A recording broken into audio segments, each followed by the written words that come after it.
Hey guys, it's Kevin and Frank from Cruising with Wheels. And welcome to our first episode of A Day in the Life.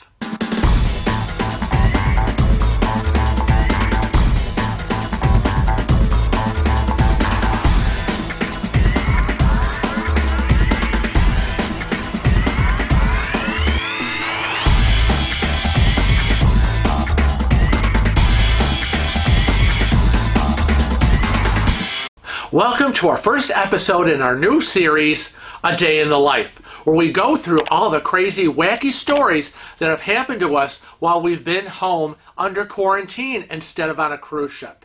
So, let's see, what story should we start with first? So I guess we should start with like kind of the beginning of the quarantine, which is that, you all know what's been happening across the country and the world. All the stores and the grocery stores have been doing their social distancing, the tape on the floor every 6 feet, everybody standing in line, and taking customers one at a time.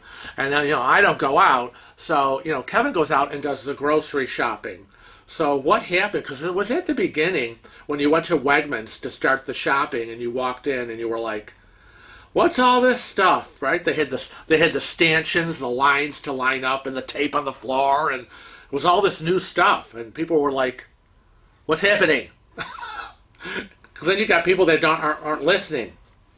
Are you ever going to stop for me to try to say something? Well, I'm trying to set the stage. You keep going. You weren't even there. I feel like I was there. So now that you know what was happening. The scene was set. So I'm standing in line, and the idiot was in front of me, and he didn't have a mask. And he didn't follow the procedure. Yeah, I think masks There's procedures. Yeah, I think masks at that time in the beginning kind of weren't mandatory yet here. But the 6 feet distancing, tape on the floor before you approach the cashier conveyor belt, that had already started. And there was a stop sign. It was like outside. So they're like on a road, right, with a stop sign. I'll try to go to Wegmans today and take a picture. Yeah, and you told me that everything had to be wiped down. Like so there was a procedure. Yeah. I'm going to tell him that there's what a procedure because you told him all about everything else. So there's you go and you walk in, and you can only walk in one entrance. And you have to follow the arrows and the signs around the what are you doing? You sound like a rat in a maze. You have to follow the signs. Like if anybody's been to an IKEA, there's arrows on the floor. And if you follow the arrows, you see the whole store. Because the store's so big. A rat in a maze. But you've never been there. I have never been, no. You live a sad life. I do. And then when you get up to the register, so you couldn't go to the register. You have to go through the whole store because you can only walk in one direction. Oh, my Lord. Before you can get to the line for the register.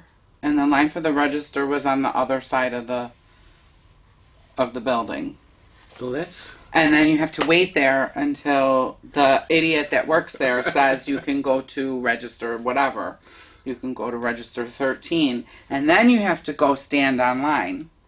So then there's 3 lines. There's the stop sign line, and that's when you're ready to put your stuff on the conveyor belt. Then there's the line that's 6 feet behind because you're waiting for the person in front of you. And then there's the line behind that so that they can have like 3 people waiting in line, but they're away from each other, and that's why they don't let anybody come down around. Oh, that's why they make you go all That's why they make you go all the way around, so that you're not walking past people. And they don't let you go to, if there's somebody waiting, if there's 3 people waiting on line 1, and 3 people waiting on line 2, and line 1 now only has 2 people waiting, they won't let you walk past line 2 to get to line 1. Oh, no line hopping. You have to wait. Oh, so you're stuck in the line. You're stuck in a line and waiting. This is too exhausting. This is why I don't go out. So when you're online and then you get up to the stop sign, see, there's this whole procedure, which is when you go to pay, When you go put your stuff on the thing, on the conveyor belt, then you have to go back to the stop sign and wait. So you go up. Once they go like this. So you know that I watch. Like, you yell at me sometimes and you're like, whoa, what the hell? They charged us twice for this 59-cent item. Oh, God, you'll never know because you're not there. You don't know because you're not there, and you don't know because you can't stand there and look. Oh, I don't think I like that. So once they go, next. And but before they go next, okay, so they've waited on the person ahead of you. They thoroughly sanitize the conveyor belt. They sanitize everything. And that's why you're on that stop sign waiting. And then you put your crap on the conveyor belt, and then you step back. And you wait for them to bring everything in. Here's my stuff. I know, it's really I think it's kind of stupid because... Don't squeeze my tomatoes. I know, and they don't pack it right and whatever. So then what happened? Well, so then I think you told me that the guy was in front of you. Because he wasn't in front of me. Right, because he was next, but apparently he didn't want to wait his turn. Right, so you told me. Well, he wanted to. No, it wasn't a turn thing. No, but I mean he was impatient. But he wasn't following procedure, so he just walked right up and he threw his crap. Yeah, on the belt. You told me the cashier. She was busy swapping. No, before she finished doing that. Yeah, before she finished doing it. So and it was like, and they were like, Stop! You can't put your stuff on the conveyor belt. We have to finish disinfecting. And so they came right over. The front end came over, and they were like, they took the stuff that he had actually dropped on the conveyor belt, and I think they wrote it all down on a piece of paper, and they gave it to a stock boy runner. And the kid went and ran and got all the same duplicate items. Meanwhile, they were putting all the stuff in plastic bags. Because they have to throw it away. Throw it out. So everything that touched the conveyor belt without it being disinfected was thrown away. So the kid came back and he gave the guy the new refreshed items, and they said, you can't come to put your stuff down on the belt until we're done cleaning, and then we'll let you know. Come forward. And he was mumbling and grumbling. You can't tell me what to do, and I can't wait. The free country. Yeah, the usual. It's a free country. This is America. Whatever. And so she was busy swabbing and cleaning, and then because it has to, a conveyor belt goes around like that, and so they would do a little section, and then they would kind of go like that, and it would start it up, and then they do another little section. So it takes a while. It's a moving piece of machinery. And they have to swab the scanner thing, the right. bloop, bloop, bloop. So they had to do that, and they had to wipe down the register, and they had to wipe down the little the little pin machine. Yeah, that people put your credit cards in and stuff, or tap it, slap it, or whatever you do. You people. Well, that's you, because I don't do that. You people. Right. So they were busy doing all that. And the idiot freaking throws him down again. Right. He rushes to the conveyor belt before she's done cleaning and starts the same thing, throwing his stuff on the conveyor belt. And she's like, what are you doing? We told you can't do that until we're done cleaning.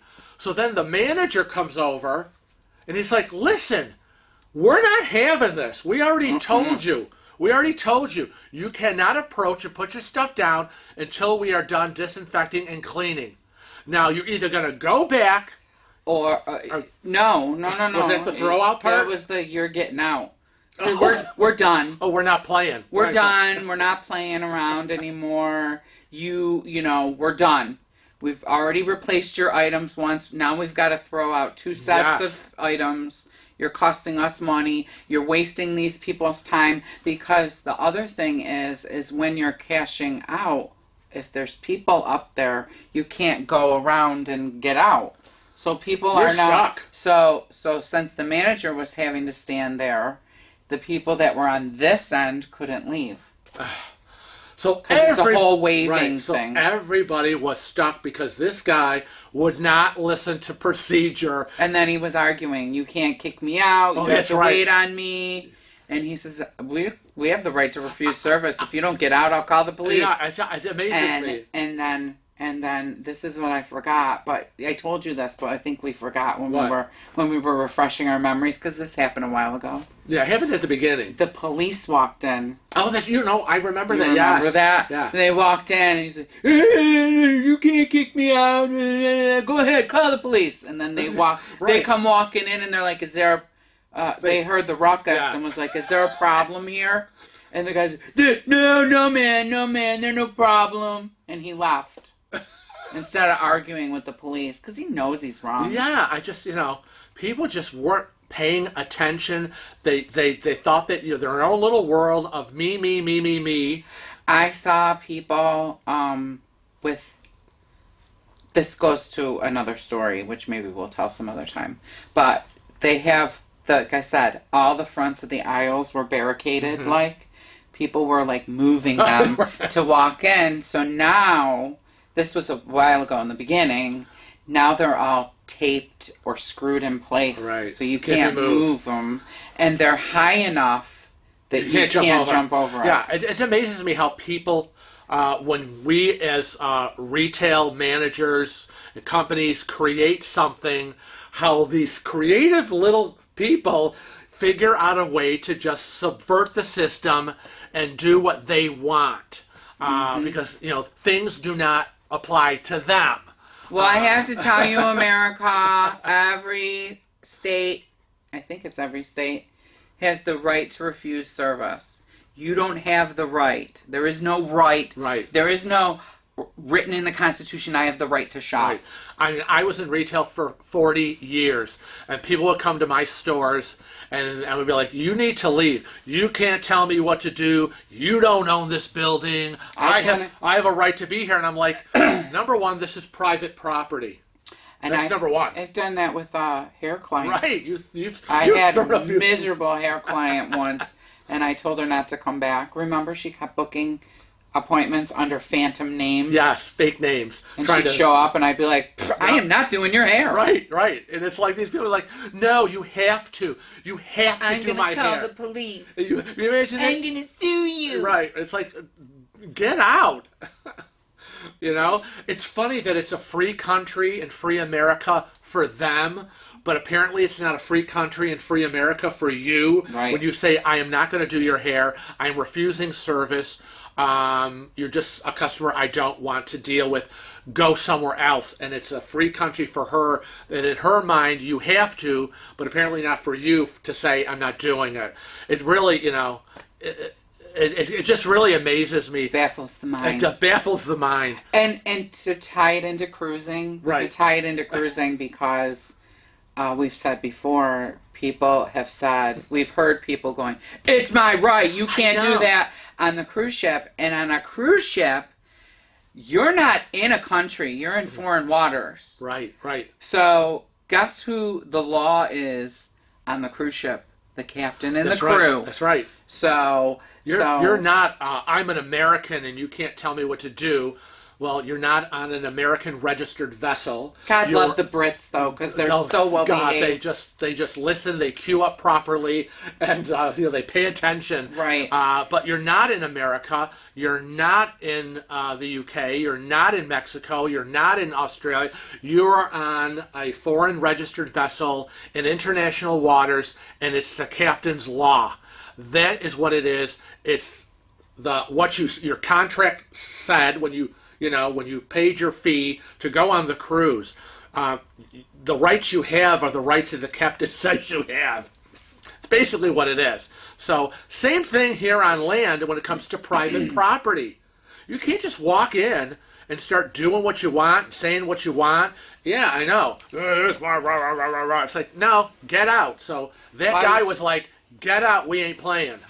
I wasn't like doing that because I was thinking, I was doing that because my shirt was choking me because I think I need to join Frank's weight loss challenge. But you're looking mighty. Thank you. I can't wait to I can't wait to see what it is I know tomorrow. tomorrow I'm gonna weigh myself as usual when we get up. So you're gonna do your usual drop me on the scale. I will waffle you. And we'll see what the weight is, and I'll be excited to report it because tomorrow on our Cruising with Wheels Facebook page, I will be going live. So Are you sure? I am going to try very hard to be live and click that little. Where do you want to go live? I don't know. Should I do it up in our office? Well, Should I do it here? Should you do it here? Do you want to do it in the studio? No, I don't want to do it in the studio. If you did it in the studio, then I can control everything. Oh. But you have to do it yourself. I know. I'm scared. If it's from your computer. I know. It's very scary. I've never done a Facebook Live before, and you all know that I'm not very technical. So I don't know if we can do it in the studio. Yeah. I don't know if I can use this because we don't really Facebook Live often. Oh, I thought it was just going to be off my computer or maybe the laptop. Oh, don't do the laptop. Yeah, so. You have to do your computer because it has a better connection. Okay, all right. And it's got a better camera on it. We'll figure it out.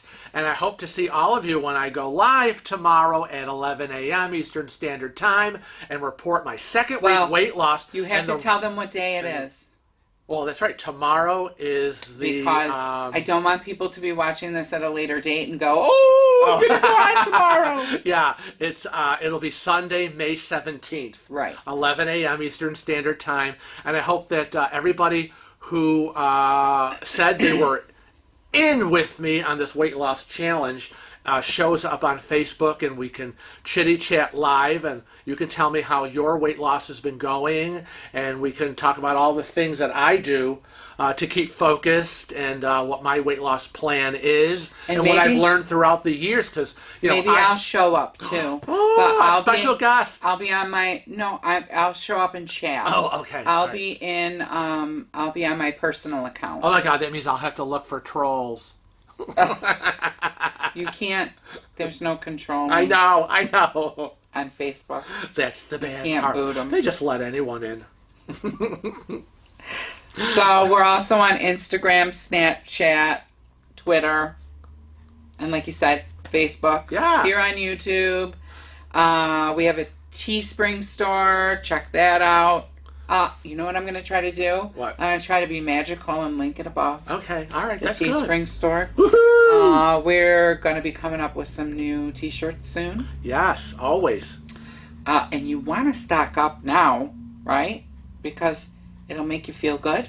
You and really it'll get you ready for the next cruise. I know. Oh, God, everyone is so ready. So we want to thank you for joining us in this first episode of A Day in the Life. And remember that we alternate every Saturday where we do a Tales from the High Seas. And then the next Saturday, it's a Frank Pushes Back. And then it'll be another episode of A Day in the Life. And during this tumultuous time, this pause in cruising, we've decided that we're going to live stream twice a month. Yes. Right? Yep. So every other week we will be live streaming. Yeah, so the first calendar Sunday and then the third calendar Sunday. Mm-hmm. Yeah, you get to hear and see us live. You know what that means? Yes. This is the third calendar Sunday coming up. Well, they're just going to have to. Well, they're just going to have to deal with me on Facebook Live. That's what you're getting. That's what you're getting. But until next time, we want to remind everybody to always travel safe and cruise often.